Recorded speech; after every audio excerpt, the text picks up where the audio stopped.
Hello আপু ভাইয়ারা, আজকে গরুর মাংস রান্না করব। তো প্রথমে আমি গরুর মাংসটা ধুয়ে পানি ঝরাতে দিয়েছি। আর এদিকে মশলাটা আমি কষাই নিয়ে পাতিল গরম করতে দিয়েছি। এখন মশলা কষায় মাংসটা দিয়ে দেব। সঙ্গে থাকো। প্রথমে তেল দিয়ে দিলাম, সয়াবিন তেল।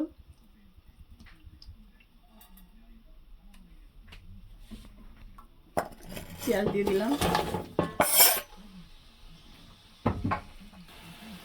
লবণ দিয়ে দিলাম 2 চামচ, পরে লাগলে দিব আবার।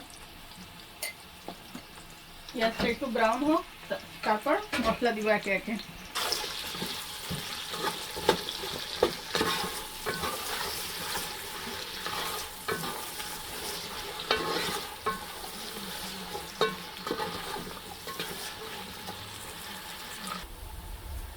পেঁয়াজটা ব্রাউন হয়ে গেছে। এখন এখানে এলাচ, দারুচিনি, স্টার এলাচ, তারপরে জয়ত্রী, লবঙ্গ, তেজপাতা আর 5-7টা গোলমরিচ, লবঙ্গ এই যে দিয়ে দিলাম, আর জয়ত্রী দিয়েছি এখানে। এখন এই মশলাটাও সুন্দর করে আমি এর সঙ্গে নেড়ে নেব।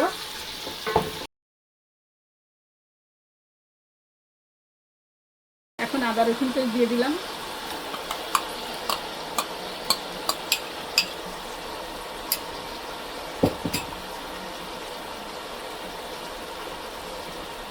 গুঁড়া মশলা, ধনের গুঁড়া, জিরার গুঁড়া, মরিচের গুঁড়া দিয়ে দিলাম, হলুদের গুঁড়াও আছে এখানে।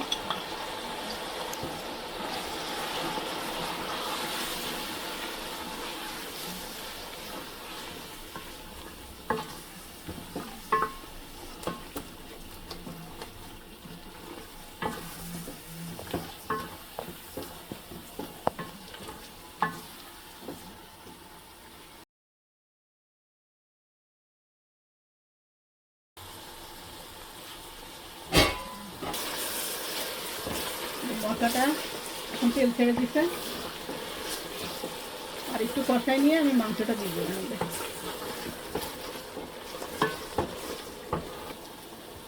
মশলাটা তেল ছেড়ে দিছে, এখন আমি মাংস দিয়ে দিব।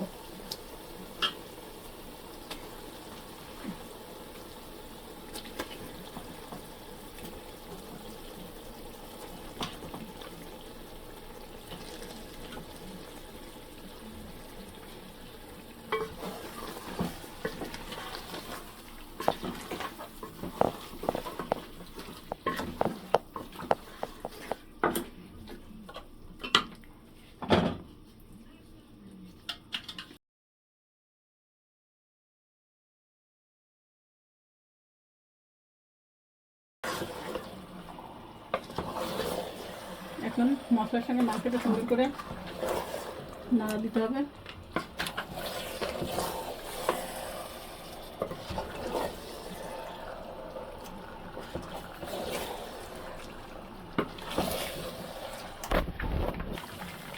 মাংসটা এখন পানি শুকায় গেছে। এই কষানো হয়ে গেলে আমি আর একটু ভালো করে নাড়বো, তারপর ঝোলের পানি দেব।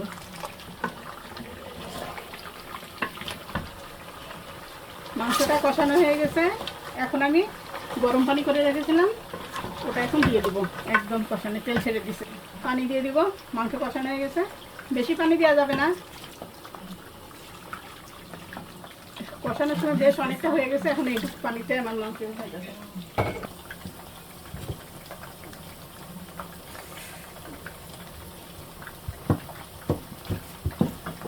খুবই ঠিক আছে এটা, একদম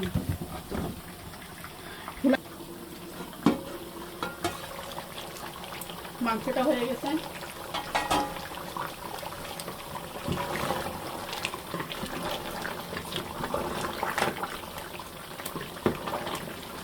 এখন আমি জিরা গুঁড়াটা দিয়ে দিব,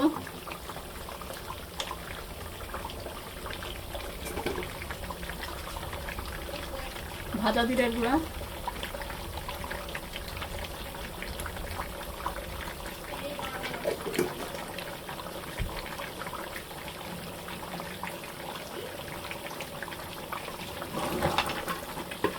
নেড়ে জিরার গুঁড়াটা মিশাই দেবো।